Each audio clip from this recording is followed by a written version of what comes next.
there's no such thing as a dragon. Billy Bixby was rather surprised when he woke up one morning and found a dragon in his room. It was a small dragon about the size of a kitten. The dragon wagged its tail happily when Billy patted its head.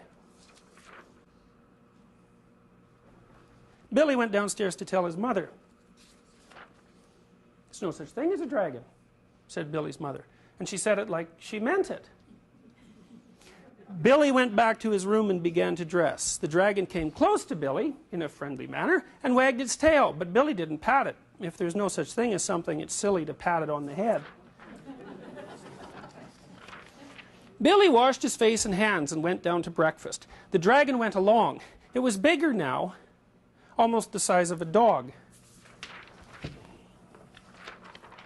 Billy sat down at the table. The dragon sat down on the table.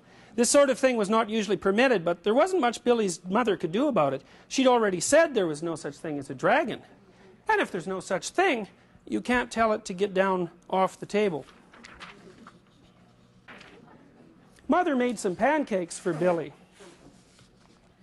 but the dragon ate them all. Mother made some more, but the dragon ate those too. Mother kept making pancakes until she ran out of batter.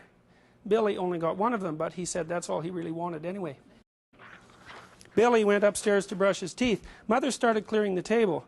The dragon, who was quite as big as Mother by this time, made himself comfortable on the hall rug and went to sleep. I really like this one. By the time Billy came back downstairs, the dragon had grown so much he filled the hall. Billy had to go around by way of the living room to get to where his mother was. "I didn't know dragons grew so fast," said Billy. "There's no such thing as a dragon," said Mother firmly.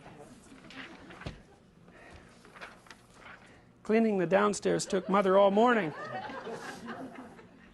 What with the dragon in the way and having to climb in and out of windows to get from room to room.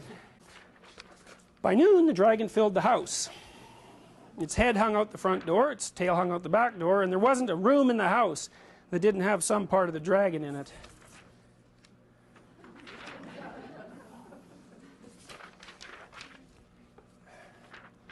When the dragon awoke from his nap, he was hungry. A bakery truck went by. The smell of fresh bread was more than the dragon could resist. He ran down the street after the bakery truck. The house went along, of course, like the shell on a snail.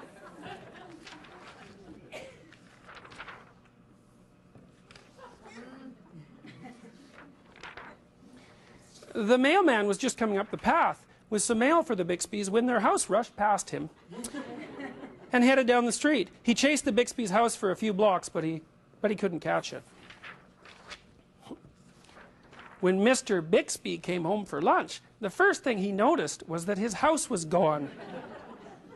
Luckily, one of the neighbors was able to tell him which way it went.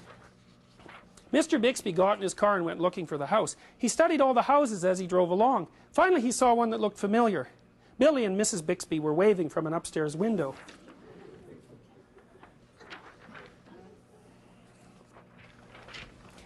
Mr. Bixby climbed over the dragon's head onto the porch roof and through the upstairs window. "How did this happen?" Mr. Bixby asked. "It was the dragon," said Billy. "There's no such thing," Mother started to say. "There is a dragon," Billy insisted, "a very big dragon." And Billy patted the dragon on the head. The dragon wagged its tail happily. Then, even faster than it had grown, the dragon started getting smaller.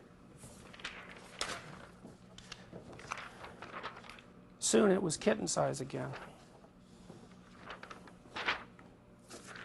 "I don't mind dragons this size," said Mother.